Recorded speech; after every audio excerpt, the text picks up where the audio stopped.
Hi, this video tutorial is about creating groups and groupings within Moodle.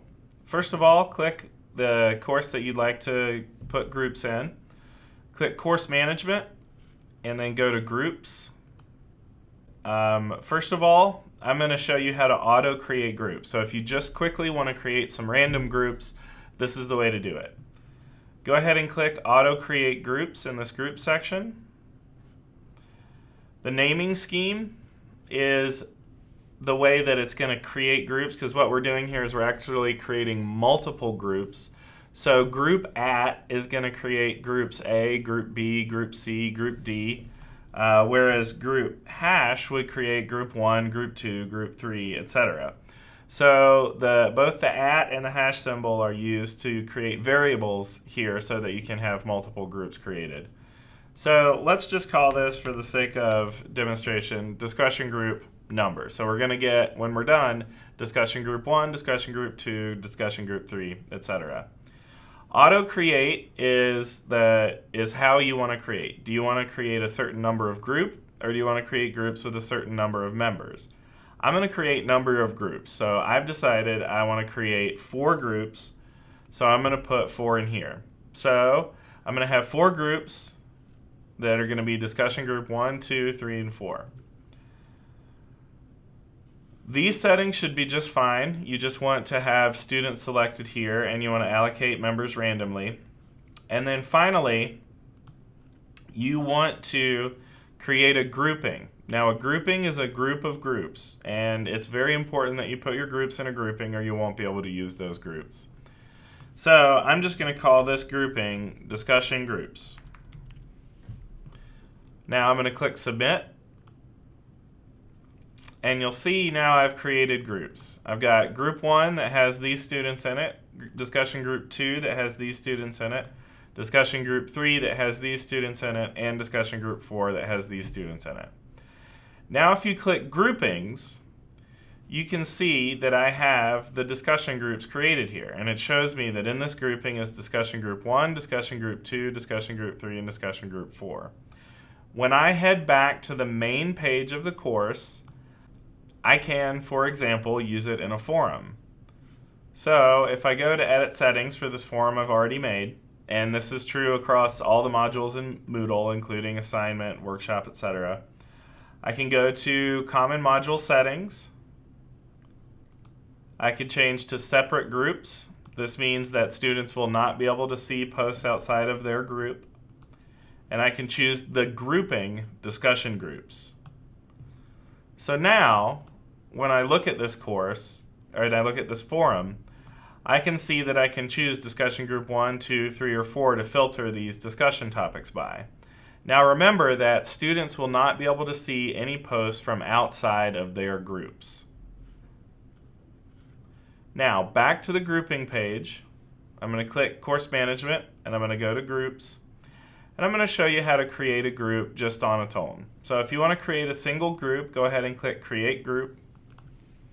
I'll call this Project Group 1.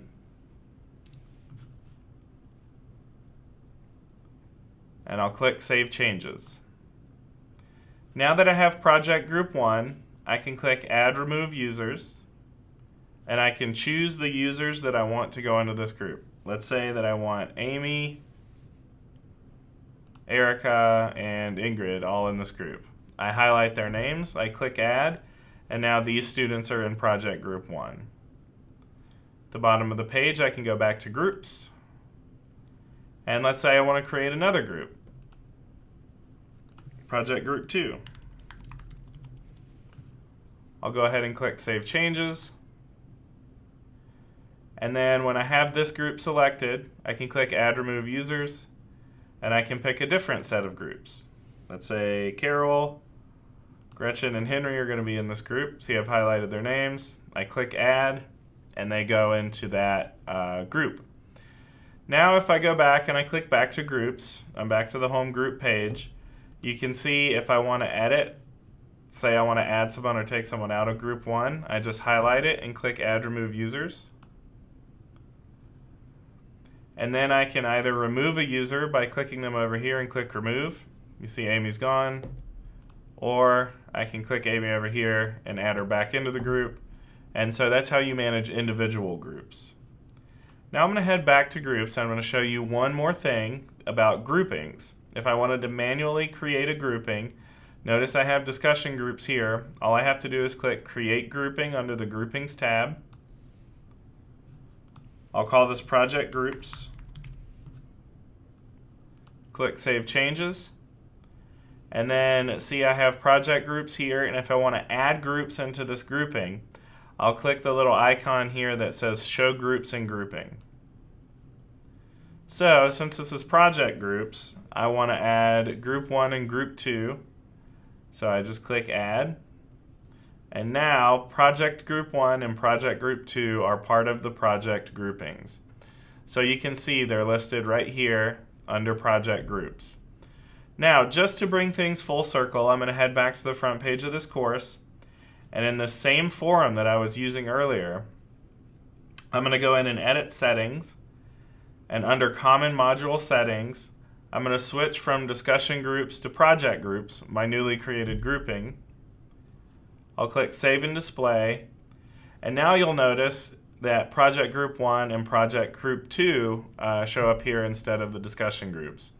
So groupings allow you to select which groups of groups are going to be working together in an activity. You can also use this, for example, in the assignment module where students might want to submit in groups. I'll show you very quickly how to do that. So if we're on the front page of a course and I add a new assignment, if I want students to submit in groups, I'll head down again to Common Module Settings, show separate groups, and let's say I want them to submit in their project groups. And just one more thing, under Group Submission Settings, I want to choose Yes, Students Submit in Groups. So the grouping for student groups here is going to be project groups. This way that when one person from the project group submits, and I grade that submission, it sends the grade to all of the students in that group. It's a really convenient way to have group projects graded collaboratively so that you only have to grade it once instead of 4 times or 5 times or how many times people are in the group. Keeps things really simple and helps you out. So I'm going to go ahead and head back to the front page of the course. And thank you for watching this tutorial. As always, contact me if you need anything, and happy Moodling.